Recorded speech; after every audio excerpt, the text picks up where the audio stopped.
Hello po. Hi, Sir Jeff. Hello po. Para kay Jero at kay Kim. Ayan, dahil sobrang familiar nyo na sa isa't isa, pag may project na magkasama kayong ganito, paano nagiging asset yun na kilala nyo na isa't isa sa pag-atake nyo sa mga eksena nyo dalawa? Siguro, isa sa advantage, like, meron kaming project na hindi pelikula pero play, na pagising sa umaga, automatic, throw lines kagad kami. Iba kasi yung wala pang masyadong iniisip yung utak mo. Tapos, pag nag-throw lines ka kasi nun, tatatak kasi yun sa buong araw yung mga linyang yun eh. So may ganun kaming advantage, sobrang advantage yun. Kasi you don't need to do throw lines anymore sa eksena. Or since kabisado na yung linya, mas alam niya na yung tirada sa eksena.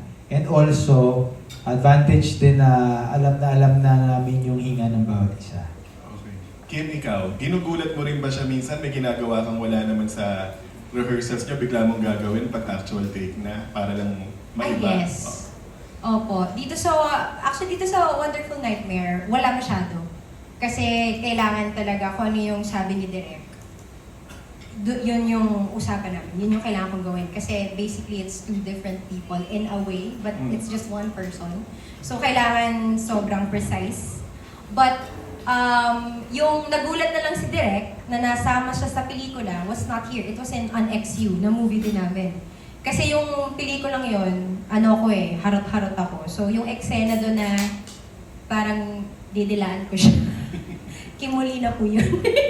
Hindi po yun yung character ko ng NXU. Na sinama pala ni Derek sa edit kasi tawang-tawa sila. Okay. Isang question na lang para ulit sa inyong dalawa. Meron ba kayong pwedeng i-share sa amin para sa next chapter ng love story niyong dalawa na malapit na bang mangyari? Sa wedding, meron na ba pwedeng i-share na detail? Next month na po. Okay. Sa March. Next month. Sa church ba to? Garden? Beach? Ayun lang. Opo. Hindi po siya sa Manila eh. Hindi po Okay. siya sa Manila. Opo. Pero sa Philippines naman? Opo. Hanggang doon lang yung budget. Maganda po yung budget namin. Pwede na po yun. Pilipinas lang. Baka makulong na kami pag sa ibang bansa. Okay. Dahil pareho naman kayo personality, i-open nyo ba sa media? For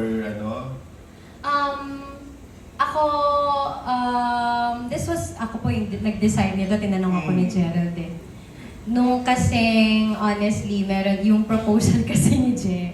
Nagulat ako, nauna siyang nalaman ng mga tao bago ko siya i-post. Okay. Kasi na-post na siya agad yung full na speech ni Gerald ng proposal niya. So I think, itong wedding na to, sa amin na po muna siya. Okay. But of course, i-share naman po namin. I-share naman po namin on the day, of course. Okay. Pero may magiging role si Mac Tumang. Yes. Mm. Mac will be creating my dream gown. Okay. Diba? Artista, manalo. Okay. Hindi artista. Thank you and congratulations. Thank you Thank you po. po. Thank you. Thank you. Hello po, good afternoon. Congratulations on your movie. Direct RC and Kim Je, since second movie niyo to together, meron bang conscious effort na parang ibahin to from the first movie na nagsama kayo yung Annex ba? Ito yung Annex, no? Yes. Yun yung una. Direct. Yes. Just like what I said, yun nga, may conscious effort because it is an adaptation. So, hindi kami masyado pwedeng umalaw in terms of creative, no? Like, kung may babaguhin kami, parang pinapaalam kasi talaga namin, yes.